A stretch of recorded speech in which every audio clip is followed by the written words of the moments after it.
पारिजात का प्लांट अगर आप लगाना चाहते हैं तो इस टाइम पर नर्सरी से लाकर लगा सकते हैं, या आपने लगा रखा है पौधा तो आप उसमें जो जो फर्टिलाइजर मैंने दिए हैं, जो जो काम पिछले महीने से लेकर इस मंथ तक मैंने किए हैं, वो सारे ही काम कर लीजिए, जिससे कि नेक्स्ट मंथ में सितंबर में आपके पौधे में कलियां बनने लगे और पौधा आपका तेजी से ग्रोथ करने लगे, जड़ों का विकास भी तेजी से होगा। पारिजात एक ऐसा प्लांट है जिसको हर श्रृंगार प्लांट भी कहा जाता है और इसको वास्तु की दृष्टि से लोग अपने घरों में लगाते हैं। ये एक शुभ प्लांट माना जाता है और इसमें गुच्छों में फ्लावरिंग होती है। इस तरीके से गुच्छों में कलियां बनती हैं और वो कलियां फूलों में कन्वर्ट होती हैं। इसकी एक विशेषता है कि इसके फ्लावर दिन ढलने के बाद में ब्लूम होते हैं और दिन उगने के पहले ड्रॉप हो जाते हैं, मतलब जमीन पर गिर जाते हैं। लेकिन जो जमीन पे गिरे हुए फ्लावर रहते हैं उन फ्लावर को भी भगवान पे अर्पित किया जाता है। नॉर्मली जो होता है, जो जमीन पे गिर जाते हैं फ्लावर, उनको पौधे फूलों को जो है भगवान पर अर्पित नहीं किया जाता है, लेकिन इसके फ्लावर भगवान पर चढ़ाए जाते हैं। इनके फ्लावर की खासियत ये है कि ये सफेद कलर के फूल होते हैं और स्टेम जो है, इनकी जो डंडी रहती है फूलों की, वो ऑरेंज कलर की होती है। देखने में बहुत सुंदर लगते हैं और भीनी भीनी सी इनमें खुशबू भी आती है। ये दो वैरायटी में मिलते हैं प्लांट आपको नर्सरी में, एक हाइब्रिड वैरायटी, एक देसी वैरायटी। हाइब्रिड वैरायटी में जल्दी फ्लावरिंग होती है और फ्लावर के साइज थोड़े से बड़े भी रहते हैं। और देसी वैरायटी में खासियत ये होती है कि इसकी स्टेम जो रहती हैं, ब्रांचेस लंबी लंबी सी जाती हैं, तब इसमें फ्लावरिंग होती है। हाइब्रिड वैरायटी के प्लांट जो है छोटे छोटे से ही रहते हैं, उनमें ब्लूम होने लगते हैं। और देसी वैरायटी में थोड़ा सा टाइम लेता है और अगर आपने पॉट में लगा कर रखा है तो उसको टाइम टाइम पर आपको खाद पानी देना पड़ेगा। यहाँ पर आप ये मेरा प्लांट देख रहे हैं, ये वही प्लांट है जिसको मैंने पिछले मंथ ही प्रूनिंग इसकी कर दी थी और अभी आप इसकी ग्रोथ देख सकते हैं, काफी अच्छी इसमें ग्रोथ निकल कर आई है। तो सबसे पहला काम तो आपको यही करना है, अभी भी लेट नहीं हुआ है। यदि आपके पौधे लैगी हो गए हैं, आप उनकी प्रूनिंग कटिंग कर दें, जिससे कि पौधा आपका स्टेबल हो जाए। उसकी जो नई नई ब्रांच निकलेंगी वो काफी अच्छी हेल्दी रहेंगी। जैसे कि आप देख रहे हैं मेरे पौधे की नई जो ब्रांच निकल रही है वो काफी अच्छी हेल्दी सी ब्रांच है। तो ऐसी ब्रांचेस में फ्लावरिंग जल्दी होती है यदि टाइम पर आप उसको जरूरी पोषक तत्व देते रहते हैं। तो अब आप नोटिस कर पा रहे होंगे कि मेरे सभी ब्रांच में जितनी मैंने प्रूनिंग करी थी उनमें सारे में एक साथ ग्रोथ फास्ट नहीं निकली है। किसी किसी में तेज ग्रोथ हुई है, जो कि आप देख रहे हैं बहुत तेजी से इनमें ग्रोथ हुई है। किसी किसी में अभी नए नए नोट्स निकल रहे हैं। ये देखिए इसमें अभी नए नए फुटाव आ रहे हैं। तो इस तरीके से आगे पीछे इनमें फुटाव आएंगे, क्योंकि हमने उतने ज्यादा पोषक तत्व इसमें नहीं दिए थे। तो आज मैं इसमें फर्टिलाइजर भी देने वाली हूँ, कुछ केयर भी बताने वाली हूँ और कटिंग का भी है अपडेट आपके साथ में शेयर करने वाली हूँ। मेरा तो देसी प्लांट है, मतलब देसी वेराइटी का प्लांट है। तो इसमें जो ये नीचे से ब्रांच निकल रही है, ये नीचे से ब्रांच हमारे पौधे के जो शेप को खराब कर देती है। तो ऐसी ब्रांच को हमको हटा देना है, ऐसी ब्रांच को हमको नहीं रखना है, चाहे हाइब्रिड हो या देसी हो। नीचे की ब्रांच को आपको नहीं रखना है। यदि आप पौधे को एक अच्छा शेप देना चाहते हैं तो नीचे की जो मिट्टी से टच ब्रांच रहती हैं उनको आपको हटाते जाना है। दूसरा काम आपको यही करना है कि बीड्स वगैरह उगी है तो उसको आप हटा लीजिए। मैंने शाम के टाइम ही हटा दिया था, क्योंकि मेरे पौधे में थोड़ा सा मॉइस्चर ज्यादा था, तो मैंने शाम को ही इसकी गुड़ाई कर दी थी। तीसरा काम आपको यही करना है कि मिट्टी की गुड़ाई कर देना है। जैसे मिट्टी गीली है तो शाम के टाइम ही कर दीजिए, अगर सुबह के टाइम आप फर्टिलाइजर दे रहे हैं तो मैंने शाम के टाइम ही इसकी जो है गुड़ाई कर दी थी, जिससे कि मिट्टी अभी उतनी ज्यादा सूखी नहीं है, लेकिन तब भी मिट्टी अच्छी हो गई है, फर्टिलाइजर देने लायक हो चुकी है। मैंने पिछले महीने जब इसका कटिंग प्रूनिंग का और फर्टिलाइजर दिया था और इसकी कटिंग ग्रो करके दिखाई थी, तब मुझे बहुत सारे कमेंट आए थे कि हमारा पौधा पारिजात का कई सालों से लगा हुआ है लेकिन उसमें कहीं भी फ्लावरिंग नहीं हो रही है। तो मैंने जितना अनुभव किया है, पौधे को अगर टाइम टाइम पर आप पोषक तत्व देते हैं, मतलब फर्टिलाइजर देते हैं, तो पौधा आपका अच्छे से ग्रोथ करने के साथ साथ फ्लावरिंग भी देता है। लेकिन जैसे आप देखते हैं कि मैं साल भर में जितनी बार भी वीडियो बनाती हूँ पारिजात के, इनमें कुछ ना कुछ वर्क करती रहती हूँ। तो ऐसे कुछ काम अगर आप करते रहते हैं टाइम टू टाइम, तो गमले में लगा हो पौधा या फिर मिट्टी में लगा हो, वैसे तो मिट्टी में विशेष ज्यादा किसी खाद पानी की जरूरत नहीं होती है, लेकिन पौधे को कटाई छटाई बहुत जरूरी है। जब आप पौधे की कटाई छटाई करते हैं तो उससे जो है पौधा अपनी फ्लावरिंग को इंक्रीज करता है। पौधे की ऊपर से ग्रोथ जब रुक जाती है तो नीचे से पौधा जो है अपने पोषक तत्व को स्टोर करके रखता है और जैसे ही न्यू ग्रोथ आती है उसमें कलियां बनने लगती हैं। तो यदि इस टाइम पर अगर आप चाहते हैं कि सितंबर से इसकी फ्लावरिंग स्टार्ट हो जाती है, जिनके पौधे बहुत हेल्दी रहते हैं, तो आप नोटिस करेंगे सितंबर मंथ या अक्टूबर मंथ से ये प्लांट सभी के गार्डन में ब्लूम करने लगता है। यदि आपका पौधा जमीन पर लगा हुआ है तो अभी भी टाइम है, आप उसकी कटाई छटाई कर दीजिए और नीचे एक सर्कल बनाकर, अगर जमीन पे लगा हुआ है तो सर्कल बनाइए, गुड़ाई करिए, सर्कल बनाकर उसमें गोबर की खाद दे दीजिए और कटाई छटाई करके कटिंग लगाना चाहते हैं तो कटिंग भी लगा लीजिए और पौधे को टाइम टाइम पर पानी दीजिए। इससे ज्यादा आपको आपके पौधे में कुछ भी देने की जरूरत नहीं है। पौधा आपका सितंबर लास्ट अक्टूबर से जो है स्टार्टिंग कर देगा फ्लावरिंग। अब गमले में जब हम गार्डनिंग करते हैं, गमले में पारिजात हरसिंगार का पौधा लगाते हैं तो उसको एक्स्ट्रा पोषक तत्व देने पड़ते हैं, क्योंकि इनके पास एक सीमित आकार रहता है। जमीन में पौधों की जड़ों के लिए कोई बाउंड्री नहीं होती है, लेकिन जब हम गमले में लगाते हैं तो इनके पास एक सीमित जगह रहती है, इनकी एक बाउंड्री रहती है। इसी बाउंड्री के अंदर इनको ग्रो करना होता है, इसी के अंदर इनको अपनी जड़ों को फैलाना होता है। तो इसके लिए हमको ज्यादा इसमें खाद पानी देना पड़ता है, लेकिन जमीन में ऐसा कोई भी इशू नहीं है। एक बार आप खाद पानी दे देंगे तो पौधा आपको अनलिमिटेड फ्लावरिंग देकर दिखाता है। इस बार मेरे पौधे ने खाली 1 महीने के लिए, जो कि 1 महीना ये मैंने जो कटाई छटाई करी है तब तक इसमें फ्लावरिंग नहीं हुई है। बाकी मेरे पौधे में लगातार इसमें फूल आते ही रहे हैं और मैंने उनको हार्वेस्ट करके भगवान को अर्पित भी किया है। अब मैं आपके साथ में शेयर करूंगी जो मैंने इसकी प्रूनिंग कटिंग करी थी, फिर उसके बाद में जो कटिंग वगैरह लगाई थी उनका क्या अपडेट है। तो ये रहा वो पॉट जिसमें मैंने कटिंग लगा कर रखी थी। अभी आप देख सकते हैं न्यू न्यू ग्रोथ आपको दिखाई दे रही है। ऐसा नहीं है कि 100 की 100% कटिंग सारी ही लग जाती है। मौसम के कारण कभी कभी हमारी कटिंग भी सड़ जाती है, खराब हो जाती हैं। वैसे तो मैं बोलूं तो मेरी सारी ही कटिंग लग गई थी, लेकिन अभी मैं देख रही हूँ तो इसमें से 2-3 कटिंग जो है उनकी नई नई लीफ खराब हो गई हैं। जैसे कि ये वाली है, इसकी कटिंग देखिए लग चुकी थी, इसमें पत्तियां आ चुकी थी, लेकिन उसके बाद में पानी ज्यादा होने की वजह से ये पत्तियां सूख गई और जो कटिंग हमारी है वो खराब हो गई है। और कुछ कटिंग आप देखेंगे तो इनमें ग्रोथ हो रही है, काफी अच्छे से ग्रोथ निकल के आ रही है। तो जैसे जैसे मौसम चलता रहेगा इनकी कटिंग ग्रो होती रहेंगी। और इन कटिंग को रिपोर्ट आपको कब करना है अभी मैं आपको बता देती हूँ, किस हिसाब से, किस तरीके से कटिंग आपकी तैयार हो जाए तब उनको आपको रिपोर्ट करना है। तो सबसे पहली बात तो कटिंग जब आप लगाते हैं तो बार बार आपको उस पॉट को हटाना नहीं है। वैसे आज ही मैंने आपको यहाँ पर इसको दिखाया है, बाकी जहाँ पर मैंने इसको कटिंग लगाने के बाद रखा था ये पॉट वहीं पर रखा था। अब कटिंग लग जाने का, रूट बन जाने का साइन क्या होता है, तो उसका साइन यही है कि जैसे आप देख रहे हैं ये पॉट है छोटा सा, इस पॉट में नीचे से ड्रेनेज होल से अगर आपको रूट दिखाई देने लगे तो आप समझ लीजिए कि ये रूट बाउंड हो चुका है, क्योंकि एक ही गमले में कई सारी कटिंग लगी हैं। तो जब खूब सारी इसमें से नीचे से रूट बाउंडिंग हो जाएगी उसके बाद में ही हमको इन कटिंग को रिपोर्ट करना है। उसके पहले इन कटिंग को हमको बिल्कुल भी नहीं छेड़ना है, इनमें ग्रोथ होती रहे।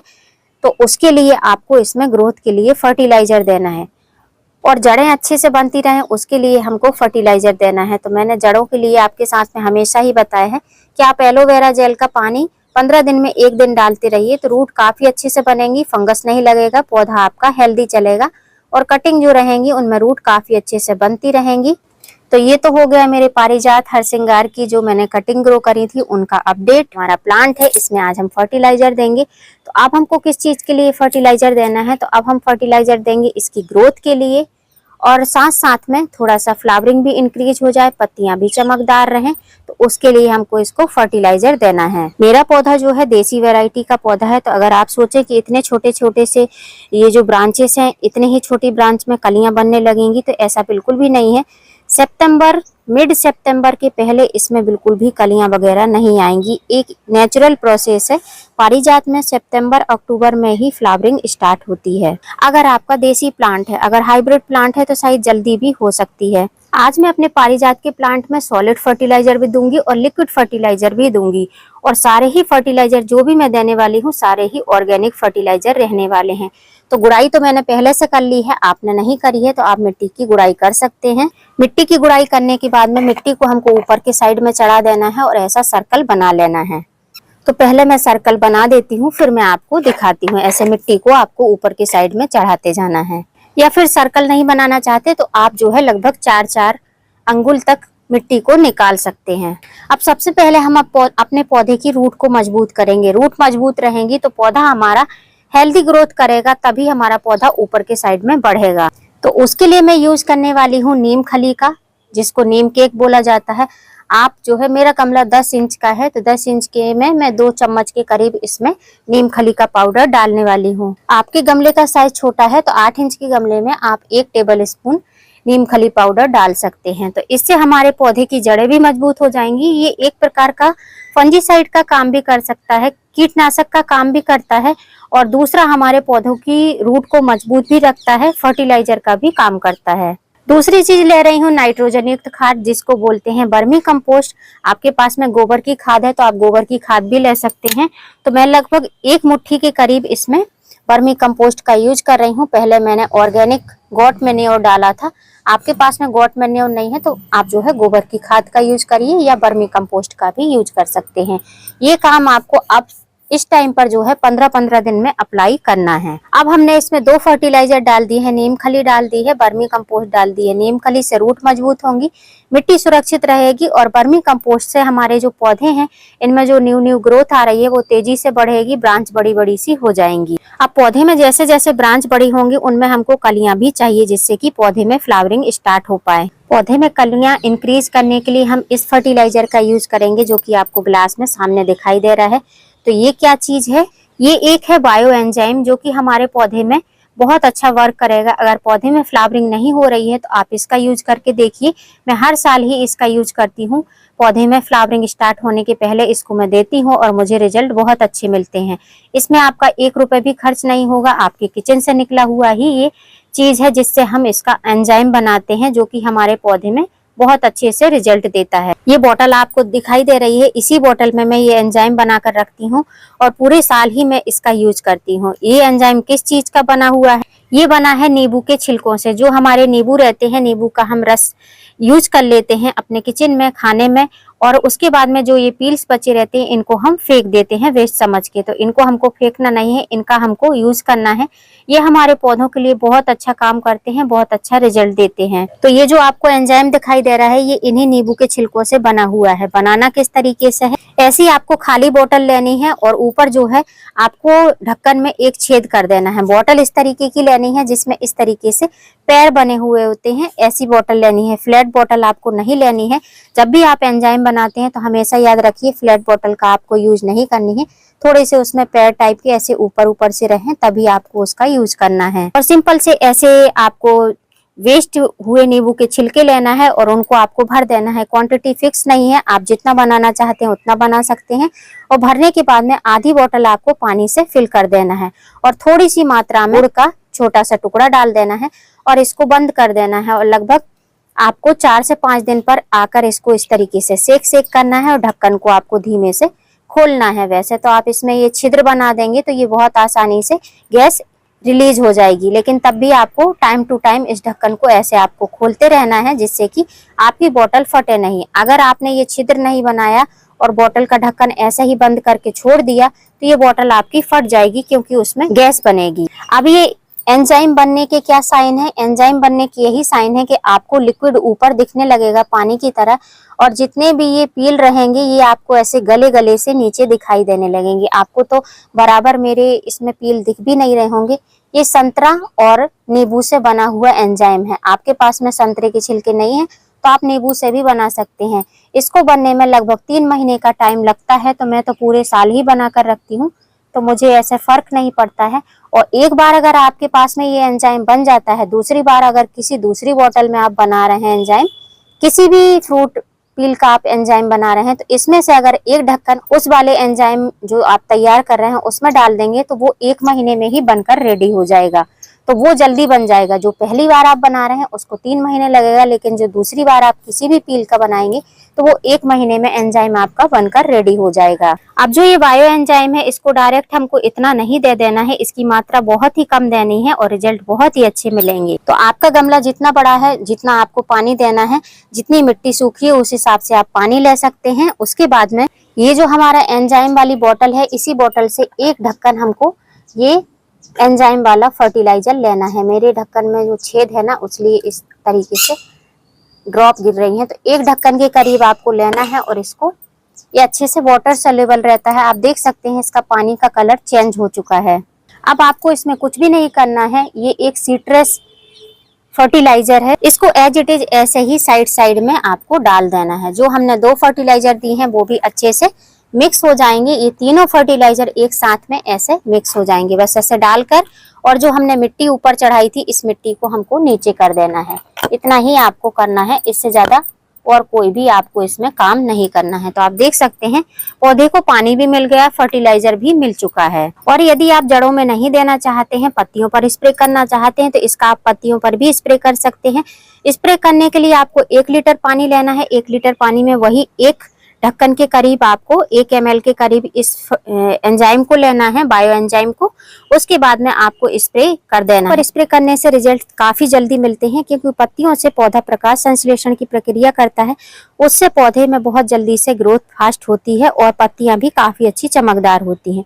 और कीड़े मकोड़े अगर लगे होते हैं तो वो भी हट जाते हैं, क्योंकि ये एक सिट्रस बायो एंजाइम है, जिसके रिजल्ट आपको बहुत ही अच्छे देखने को मिलेंगे। तो यदि आप भी चाहते हैं कि आपके पारिजात के प्लांट में सितंबर अक्टूबर मंथ से ही फ्लावरिंग स्टार्ट हो जाए, फ्लावरिंग नहीं कर रहा है पौधा, तो आप इस फर्टिलाइजर का यूज कर सकते हैं।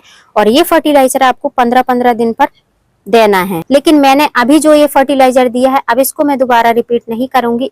अब सेकंड टाइम में मैं जो 15 दिन बाद फर्टिलाइजर दूंगी, वो दूसरे प्रकार का फर्टिलाइजर दूंगी।